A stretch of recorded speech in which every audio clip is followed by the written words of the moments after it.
So today our topic is flower, है ना। Flower के अंदर, पुष्प के अंदर जो युग्मक जनन की क्रिया होती है गैमेटोजेनेसिस, उसको समझने की कोशिश करें। तो पुष्प में दो इम्पोर्टेंट जननांग होते हैं। पहला होता है नर जननांग, जिसको मेल रिप्रोडक्टिव ऑर्गन या एंडोशियम बोला जाता है, और दूसरा होता है फीमेल रिप्रोडक्टिव ऑर्गन, जिसको गाइनोशियम बोला जाता है। क्योंकि फ्लावर में चार बल्स होते हैं, चार चक्र होते हैं, जिनमें से कि जो आउटर मोस्ट होते हैं वो जनन में भाग नहीं लेते हैं, जिनको कि सहायक अंग या एक्सेसरी ऑर्गन बोला जाता है। तो उसको अपन इसमें काउंट नहीं करते, क्योंकि उनका सेक्सुअल रिप्रोडक्शन से कोई लेना देना नहीं होता है। अभी अपन को सिर्फ अंदर वाले जो दो बल्स होते हैं, एंडोशियम एंड गाइनोशियम, उनसे अपने को देना है, मतलब उनको अपने को समझने की जरूरत है।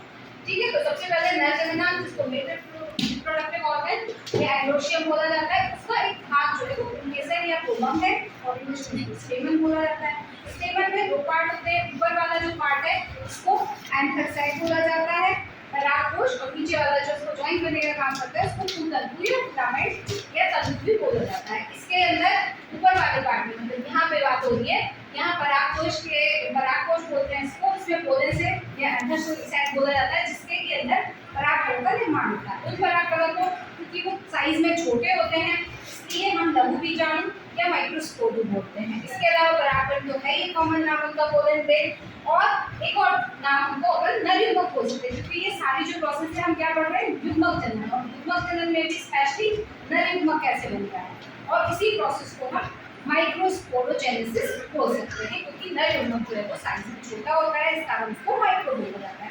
लघु, लघु मतलब छोटा, माइक्रो। ठीक है, अब दूसरे और अदर हैंड हम बात करेंगे फीमेल रिप्रोडक्टिव ऑर्गन, मादा जनन, जिसमें भी इसको गाइनोशियम बोलते हैं, ऑर्गन और उसको गाइनोशियम बोला जाता है। जब एक किसी पार्ट की बात करते हैं तो उसको स्त्री केसर या पिस्टिल या कार्पल बोला जाता है। जब बहुत सारे ग्रुप में बात कर रहे होते हैं, that is called pistil, it is a plural word, and carpel is singular word for this one. Pistil के लिए ये सिंगुलर वर्ड है, कार्पल। बहुत सारे बच्चों को कंफ्यूजन है, पिस्टिल क्या है, तो दोनों एक ही चीज है, बट ये ग्रुप में बात चल रही है इकट्ठे में, और ये जो है वो कार्पल जो है वो सिंगुलर फॉर्म में बात कर रही है ना, एक ही बात।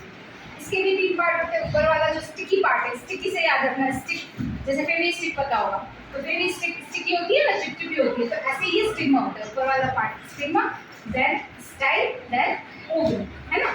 ये तो सिर्फ पैसेज का काम करता है, ये एक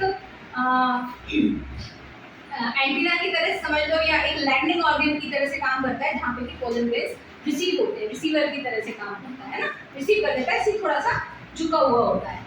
ये नली जैसी स्ट्रक्चर है, जो नली भर्ती का है, जो कि पोलन ग्रेन्स को पैसेज देने का, मार्ग देने का काम करती है, और ये नीचे अंडाशय। अभी अपन को इससे मतलब ऊपर वाली अपन पहले डिस्कस कर चुके हैं। अंडाशय ओवरी बोल सकते हैं इसको। इसी के अंदर बड़ा वाला बीजाणु बनता है। अब इसको बीज से कंफ्यूज मत करना कि ये सीड है, ये सीड नहीं, बीज का मतलब सीड होता है, आगे चल के पढ़ेंगे।